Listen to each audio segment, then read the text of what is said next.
કરજણ તાલુકાના બામણ ગામ પાસે આવેલ હોરિઝોન ઇન્ડસ્ટ્રીયલ પાર્કમાં ડીમાર્ટ વેરહાઉસના કર્મચારીઓ હડતાલ પર ઉતર્યા છે। 100 થી 150 જેટલા કર્મચારીઓ કે જે આ વેરહાઉસમાં કામ કરતા હોય તેઓ હડતાલ પર ઉતર્યા છે અને પગાર વધારાની માંગ કરી છે। 700 રૂપિયા રોજ આપવામાં આવે તેવી માંગ સાથે આ કર્મચારીઓ ગેટની બહાર જ હડતાલ પર ઉતરી ગયા હતા। તેઓનું કહેવું છે કે 8 કલાકને બદલે 9 કલાક કામ કરવામાં આવે છે અને ઓવરટાઈમના પૈસા પણ આપવામાં નથી આવતા। એટલે આ પગાર વધારાની માંગ સાથે આ તમામ જે કર્મચારીઓ છે તેઓએ કામગીરી બંધ રાખી અને હડતાલ શરૂ કરી છે। એવું નહીં, એટલે કંપની જે છે એ કંપની સિવાયનું કોઈ કોન્ટ્રાક્ટર છે તમારી જોડે?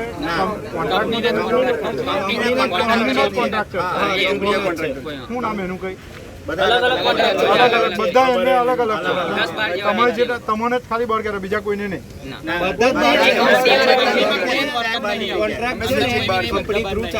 મેનેજર કોણ લાગે?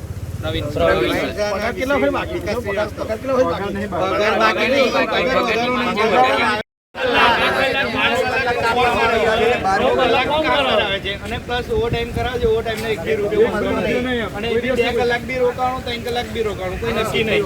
અને જનરલ ફર્સ્ટમાં આવે તો જનરલ કરીને જાય, જનરલમાં આવે તો સેકન્ડ કરીને જાય।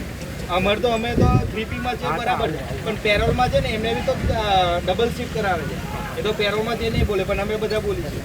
8 કલાક કામ કરે, 8 કલાક કામ કરે તો એનો કેટલો પગાર આપે એ લોકો? અત્યારે 13,700 આપતા હતા ટોટલ, 300 થયા છે, 14 થયા છે, તો 2000 કપાતા 11,800 જ આવે છે કપાતા। 450 થી વધારે પગાર સ્લીપ છે? નહીં, સ્લીપ જ નહીં આપતા। તમે કંપની કોન્ટ્રાક્ટ